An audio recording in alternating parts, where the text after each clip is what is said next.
Assalamualaikum warahmatullahi wabarakatuh.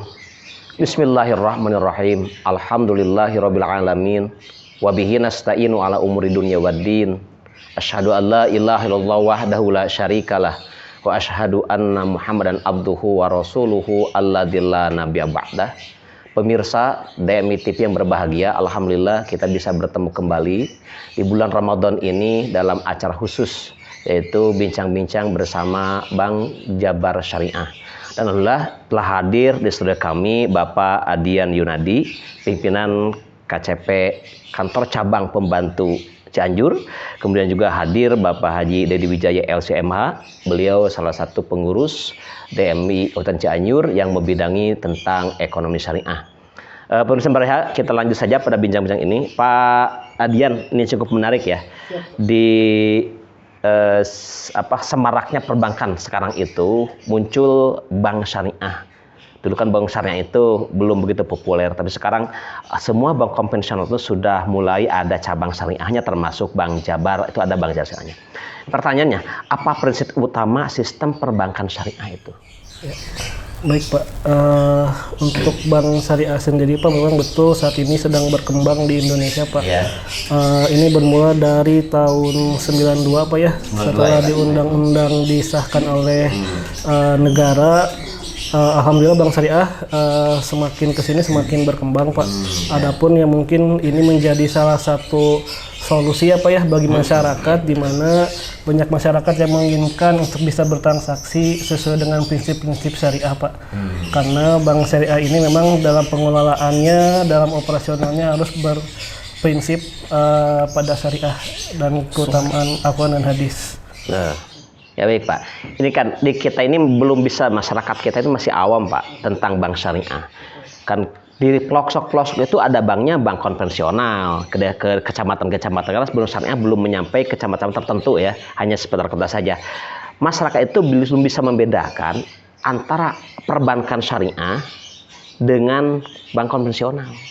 Bedanya di sisi apanya Pak itu? Baik Pak, kalau melihat ke perbedaan antara bank konvensional dengan bank syariah, mungkin kita bisa lebih ke ciri-ciri bank syariah dulu Pak. Yang pertama mungkin untuk bank syariah ini, yang pertama pengelolaan dananya berdasarkan prinsip syariah. Kemudian kita ini diawasi oleh DPS Pak, Dewan Pengawas Syariah, yang ditunjuk langsung oleh MUI Pak. Jadi setiap produk, setiap layanan yang diberikan kepada masyarakat itu selalu diawasi oleh DPS Pak. Nah, kemudian yang membedakan antara bank syariah dengan bank konvensional itu yang pertama dari keuntungan Pak. Keuntungan di kami ini kan menggunakan bagi hasil nisbah, sedangkan di bank konvensional itu kan masih berupa bunga Pak ya. Nah, ini justru yang banyak diminati oleh masyarakat, terutama masyarakat yang beragama Islam Pak ya, karena dengan sistem bagi hasil ini kan memang sesuai dengan anjuran ya Pak ya, karena kalau melihat dari Al-Quran juga mungkin sudah disebutkan Pak ya, bahwa Allah itu mengharamkan riba dan menghalalkan jual beli seperti itu Pak. Ya, ini menarik Pak Haji Dedi sebagai orang yang konsen ya, dan Pak Haji ini kan sekolahnya pernah melancong ke luar negeri ini. Jadi tinjauan gini tentang tinjauan hukum prinsip ekonomi syariah sendiri bagaimana Pak Haji dalam perbankan itu? Tinjauan hukum prinsip ekonomi syariah sendiri, jadi sebetulnya begini ya, kalau kita berbicara ekonomi syariah itu kan sebetulnya kita kembali kepada apa yang kita anut hari ini. Jadi agama kita itu sebetulnya adalah agamanya orang kaya loh, gitu ya. Gitu.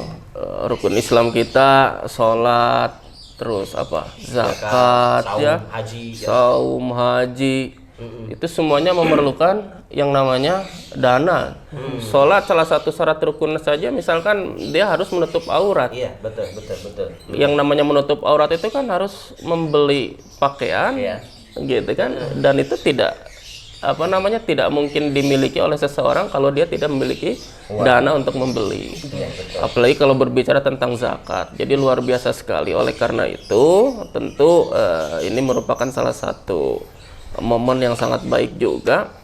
Karena saya terus terang Pak Ustadz, Al-Baqarah 85 lah, gitu. Afatu'minuna bi ba'dil kitab wa takfuruna bi ba'd. Apakah engkau beriman kepada sebagian kitab dan mengingkari sebagian yang lain, kan gitu. Jadi akidahnya oke, betul. fikih ibadahnya oke, tapi ketika berbicara masalah ekonomi, kita menggunakan ekonomi yang lain gitu. Apa tu'minu nabi ba'dil kitab wa takfuruna bi ba'd fa ma jazaa'u ma yaf'alu dzalika minkum illa khizyun fil hayatid dunya, gitu kan. Jadi di dunia saja sudah ada kehinaan gitu kalau berbicara terkait dengan ayat ini. Ini kenapa? Karena kita tidak menerapkan konsep Islam secara utuh, secara kafah. Jadi kalau misalkan kita ingin beragama, maka ya harus meliputi seluruh aspek kehidupan kita. Ini ya sebetulnya yang paling penting, prinsip ekonomi. Terus yang kedua, Pak Ustadz, kepemilikan mutlak itu kan Allah ya. Iya betul. Kalaupun kita memiliki sesuatu, itu sifatnya adalah amanah untuk mengelola. Gitu, amanah untuk mengelola. Itu yang paling penting sebetulnya. Gitu, sehingga tidak ada istilah bahwa manusia itu mutlak memiliki sesuatu, karena kepemilikan mutlak itu adalah Allah. Dan kekhalifahan di muka bumi itu tujuannya adalah untuk memakmurkan dan mensejahterakan.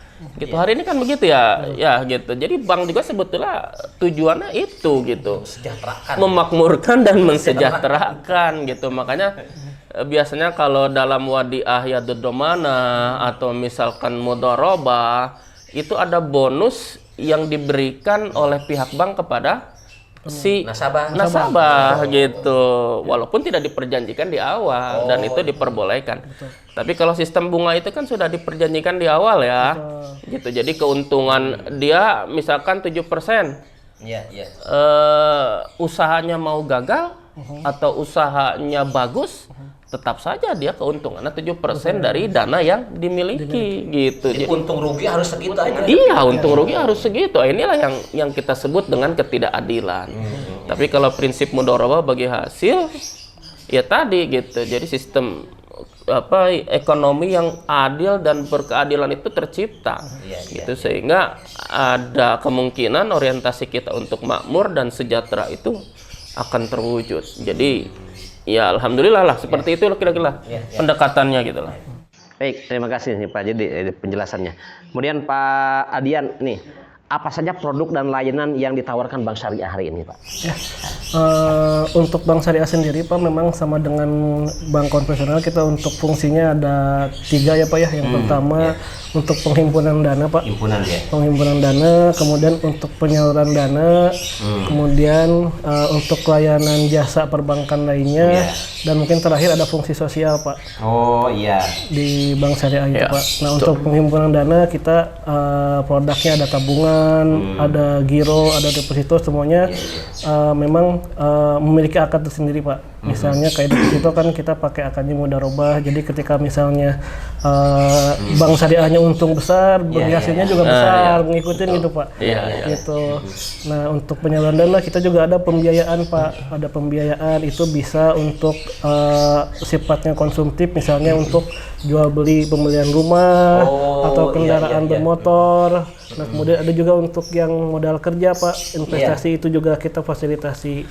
Nah, adapun untuk jasa perbankan lainnya itu seperti jasa lalu lintas keuangan, Pak, kayak transfer, clearing, dan lainnya. Tapi ya Pak Ustadz, tiap kali saya nabung di Bank Syariah paling itu bonus bagi hasilnya cuma 100 perak. Atau masih 100.000. Kenapa?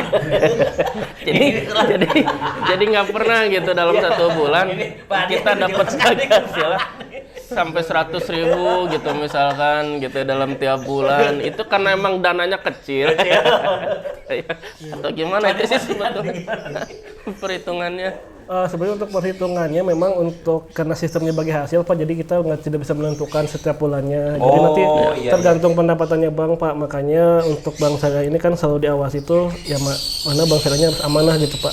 Ketika menghimpun dana nasabah, kemudian menyalurkan lagi itu harus memang benar-benar di hati-hatilah, bersih hati-hati ya, sehingga dana nasabah yang disimpan di kita aman, terusnya tuh dapat bagi hasil juga tinggi. Nah, adapun penyaluran juga bisa meningkatkan kesejahteraan yang tadi disebutkan oleh Pak Sadedi. Iya, Pak. Mungkin plusnya ada berkahnya mungkin Pak, Berkahnya kalau itu saya- masalahnya. Ini Pak yang harus diperjelas ini tentang mekanisme bagi hasil Pak. Nih bagi hasil. Ini belum jelas. Sabab masyarakat ini tadi kurang ngerti. Yang penting mah nginjem duit ke bank. Udah masyarakat mah gitu. Nah kadang-kala bagi hasil. Tadi Pak Haji nyatakan Pak Jadi itu 100 perak. Betul kumaha. Bank konvensional lebih besar gitu. Nah mungkin harus diperjelas tentang mekanisme bagi hasil itu bagaimana Pak coba.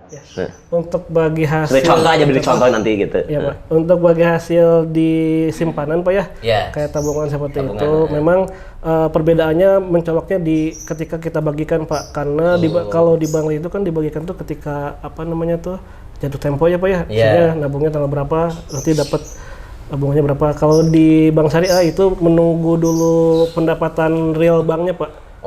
Jadi pasti dibagikannya awal bulan gitu Pak. Iya. Karena menunggu hasil pendapatan banknya, sehingga nanti dari sana kelihatan Pak bahwa bank ini sehat atau tidak, atau misalnya labanya lagi tinggi atau tidak. Nah itu baru kelihatannya di sana. Jadi itu laba keseluruhan. Betul. Ya seluruh satu bank itu gitu ya. Nah, Ya misalkan begini Pak Adian nih, saya nabung 100 juta. Nah itu, kalau di bank komersial kan udah jelas ya, udah persentasenya sekian. Nah kalau di bank syariah bagi hasilnya dari 100 juta itu bisa per bulan atau per tahun? Hitungnya per bulan juga Pak. Oh per bulan. Per bulan juga kita dapatnya per bulan. Cuma memang nanti kita batasinnya ada di nisbah Pak. Nah di awal ketika nasabah deposito di kita itu kita sudah langsung menginformasikan nih nisbah untuk nasabahnya berapa, nisbah untuk banknya berapa. Jadi ketika nanti si banknya ini ada profit, ada keuntungan, nah itu baru kelihatan dari sana. Berarti keuntungan untuk banknya sekian, keuntungan untuk nasabahnya sekian. Dan alhamdulillah sih Pak sampai dengan saat ini, kalaupun bank rugi kita nggak pernah ini juga sih Pak. Tetap itu mungkin nilainya aja yang naik turun fluktuasi gitu Pak. Itu karena kalau di syariah itu kan seleksinya memang ketat ya. Betul. Gitu artinya yang kita jadikan sebagai jenis usaha itu memang benar-benar bebas dari ribawi. Dan yang kedua profit oriented gitu. Terus assessmentnya juga luar biasa gitu, sehingga ketika ini sudah di assessment dan dinyatakan layak untuk diberikan pinjaman, dunia usaha itu diberikan pinjaman oleh bank, itu artinya bank sudah dengan sendirinya berani untuk mempertanggungjawabkan itu gitu. Jadi kalau di bank syariah itu kan kalau kita bicara lah gitunya produk-produk kadang ya maaf ya Pak Adian, Pak Ustadznya gitu. Kadang kita suka tidak paham juga istilah-istilah yang memang dituangkan oleh perbankan syariah gitu. Betul. Jadi ada wadiah. Wadiah itu apa sih sebetulnya gitu kan, masyarakat masih belum paham juga sebetulnya gitu. Padahal kalau bahasa enaknya itu kan kalau wadiah itu kan titipan. Jadi kalau produk di bank itu ada yang namanya tabungan gitu. Nah, tabungan itu wadiah gitu kan. Tapi wadiah juga ada dua. Jadi jangan dikira gitu, wadiah juga ada dua gitu. Kalau di tabungan wadiah yadul amanah itu duitnya memang tidak digunakan oleh bank ya. Itu murni sebagai titipan gitu. Ya safe kalau di kita mungkin ada safe deposit box gitu. Jadi ketika itu disampaikan dikembalikan juga harus seperti itu.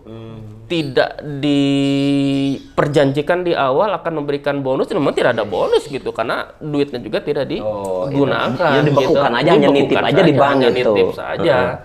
Gitu. Tapi nggak Pak Haji, kalau gini, kalau titipan begitu tidak digunakan oleh bank, kan bank juga tidak punya keuntungan dan uang itu kan tidak jalan. Nah, makanya ada dua, ada wadiah yadul amanah, ada wadiah yadul domanah. Gitu. Jadi ada tabungan berjangka, ada tabungan yang sekedar titipan.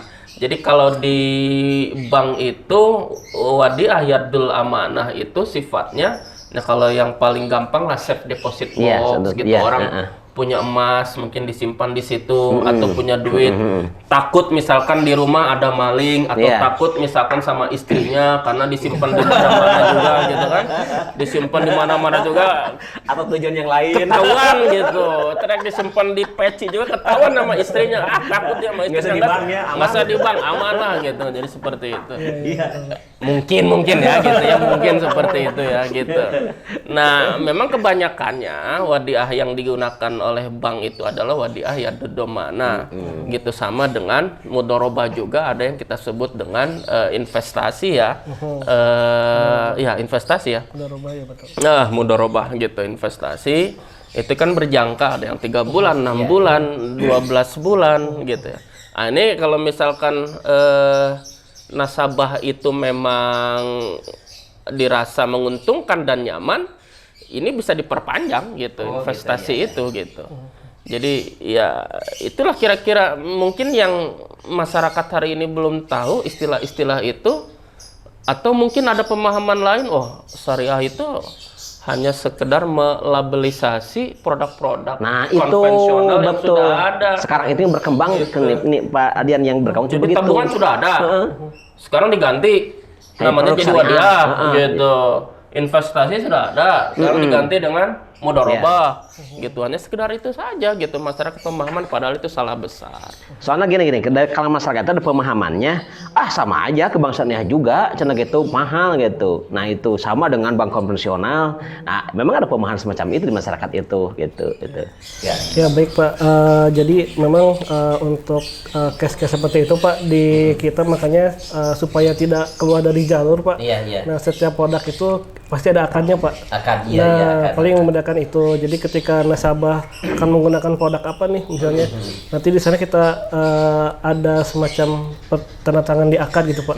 Misalnya kayak tabungan mau dipilih kayak yang tadi Bapak sebutkan ya, ada yang wadiah atau yang mudharabah. Nah, jadi sehingga ketika nasabah memang pengen transaksinya sesuai syariah itu, yang membatasinya itu ada di akadnya Pak. Di akad ya. Betul, termasuk akadnya perjanjian awal ya bahasa kita. Perjanjian awalnya gitu Pak. Jadi tidak semua misalnya pembiayaan ini akadnya mudharabah semua enggak. Jadi kalau misalnya untuk pembelian jual beli berarti akadnya murabahan. Kalau misalnya untuk kita nyarinya bagi hasil berarti akadnya mudharabah. Atau misalnya untuk sewa berarti ada ijarah kayak gitu Pak. Nah, memang hal-hal seperti itu memang masih belum banyak diketahui sih Pak. Masalahnya istilahnya Pak, jadi asing istilahnya itu kan. Masalah ini perlu sosialisasi masalah istilah saja supaya masyarakat itu lebih paham sebenarnya gitu. Makanya diundang hari ini Bapak kesini pemirsa supaya kita lebih jelas lagi tentang perbankan syariah. Jadi kita memahaminya bukan hanya label dan lihat plang bank syariah saja, tapi jelas apa mudharabah gitu, apa perbankan yang lain dan produknya apa saja gitu. Jadi supaya masyarakat tidak ada miskomunikasi atau pemahaman yang salah dalam bank syariah. Ini Pak, saya misalnya begini, saya mau beli motor. Nah, gitu Zakan. Contoh aja ya, gitu. Kan masyarakat sekarang motor itu pasti ke bank, gitu. Kalau tidak nyicil, saya mau beli motor ke bank, ngajukin pinjaman ke bank syariah. Misalkan saya beli motor harga 16 juta. Nah, gitu. Apakah dikasih motornya atau dikasih uangnya Pak dari bank? Kalau bank syariah? Untuk bank syariah itu untuk jual beli Pak ya, karena kan harus rukun jual beli harus terpenuhi Pak, ada penjual, ada pembeli, ada barang, ada akad Pak ya. Nah jadi mekanismenya nanti motornya kita pesenin Pak, kita pesenin. Jadi nasabah tinggal mengajukan, saya mau beli motor apa, nanti kita yang pesenin motornya Pak. Nanti motornya setelah akad baru diserahkan ke nasabah. Betul. Jadi bukan nasabah yang dikasih uangnya beli motor ke bank, bukan. Enggak Pak. Jadi motornya disediakan oleh bank syariah. Betul. Nah sekarang gini, harga motornya misalkan 16 juta. Nah gitu, dibayar biasa rata-rata 36 bulan ya, 36 bulan. Ini perhitungannya bisa jadi berapa itu? Kalau yang konvensional itu begini Pak, kalau harga 16 juta itu biasanya dalam 36 bulan itu lebihnya 7 juta Pak, yang saya hitung-hitung. Jadi sampai 21 juta dalam jangka 36 bulan. Itu pun kalau tepat waktu. Nah kalau syariah hitungannya gimana yang seperti itu? Jadi Pak Ustadz ini kayaknya sudah khatam pengelolaan bank konvensional kan? Sampai bisa ngitung 7 juta. Saya kan sebelum saya pinjam dulu saya hitung dulu, jadi jauh gede. Iya. Coba. Yang membedakan mungkin hanya dari marginnya Pak. Kalau di kita kan mungkin karena murabaha, jadi sistemnya kan yang keuntungan bank tuh berupa margin Pak.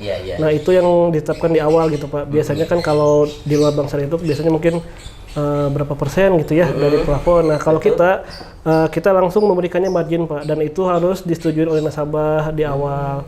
Nah karena prinsip murabah itu marginnya itu harus disepakatin di awal Pak. Nah mungkin itu yang menjadi salah satu kenapa produk syariah digunakan tuh Pak, karena memang lebih ke keadilan tadi Pak. Jadi kita udah tahu nih, udah deal di awal Pak ya. Jadi nggak misalnya tuh di tengah jalan kok jadi segini gitu. Nah kalau di bank syariah itu harus di awal udah jelas Pak, angsuran per bulannya berapa, margin yang didapat banknya berapa. Jadi ada kesepakatan Pak. Mungkin tuh yang lebih ke prinsip keadilannya Pak ya. Ya betul. Jadi sebetulnya sih kalau dari pembiayaan ya, saya ingin menyoroti juga sebetulnya. Kalau di bank konvensional ya mungkin akadnya akad uang ya, akad uang ya gitu. Tapi kalau dalam bank syariah itu tidak dikenal dengan akad uang, gitu. Karena akad uang itu kan akan menghasilkan ribawi, gitu. Makanya di bank syariah itu disebutnya dengan pembiayaan. Karena kita punya duit juga kan sebetulnya untuk membeli barang, gitu. Untuk kawin lagi juga kan itu pakai uang. Bisa majukan syariah kebutuhan. Hanya jaminannya apa kalau nikah? Masa nikah. Jadi seperti itu.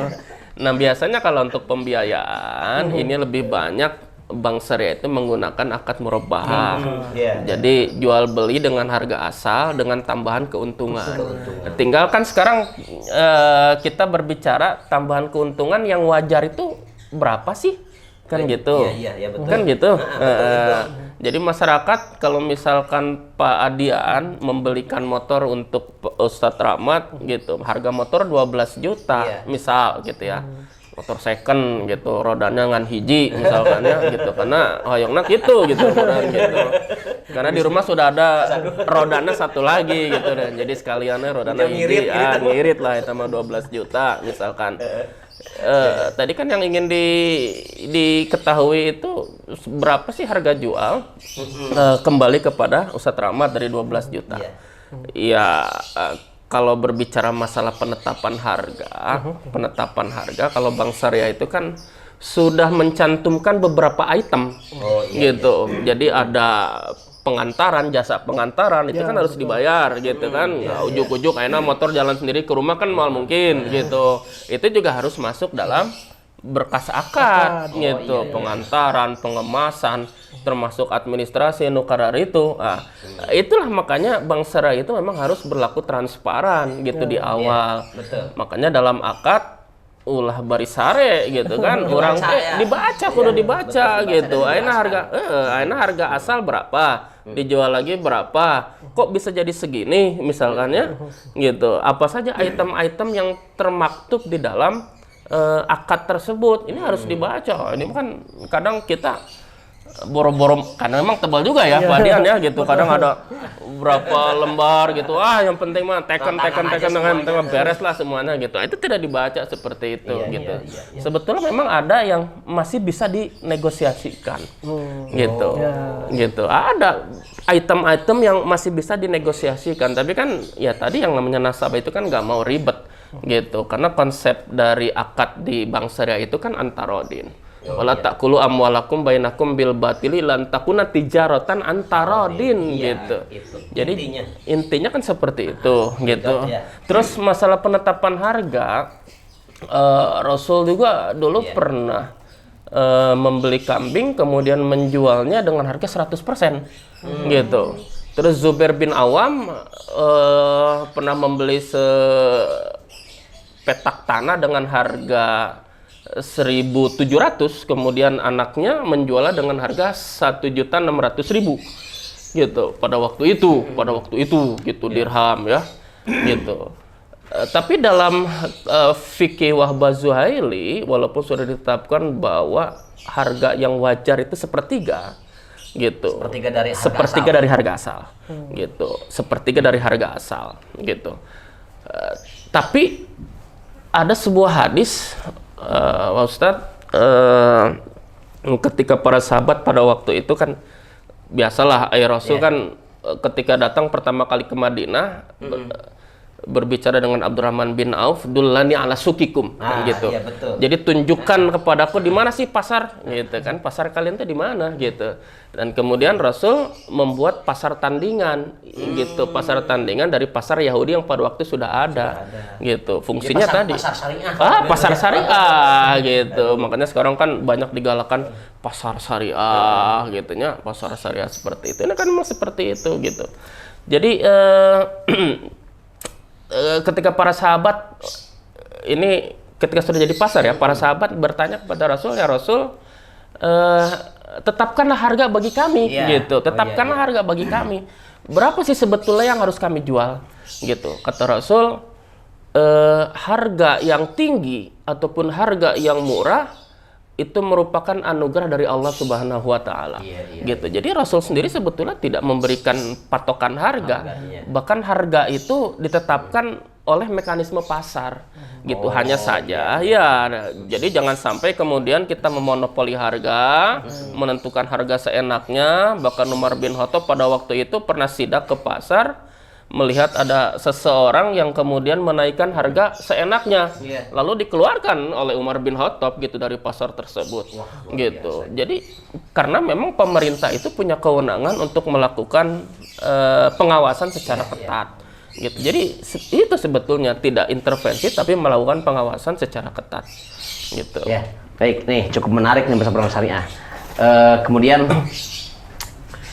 ini nih, ketika dulu kris moneter ya, nih Pak Adian nih, kayak itu semua perbankan itu rontok ya. Bagaimana nih bank syariah waktu itu? Mungkin Pak Adian tahu tentang, sekalipun BJB syariah itu lahirnya agak kesenian gitu, tapi bank syariah itu dari dulu sudah ada gitu. Gitu. Gimana tuh waktu itu? Apakah ada pengaruh yang sangat vital terhadap bank syariah? Gitu. Karena bank-bank syariah itu rontok waktu itu ya. Wah, hampir banyak yang merger gitu, sepengetahuan saya. Ini bukan apa itu? Ya.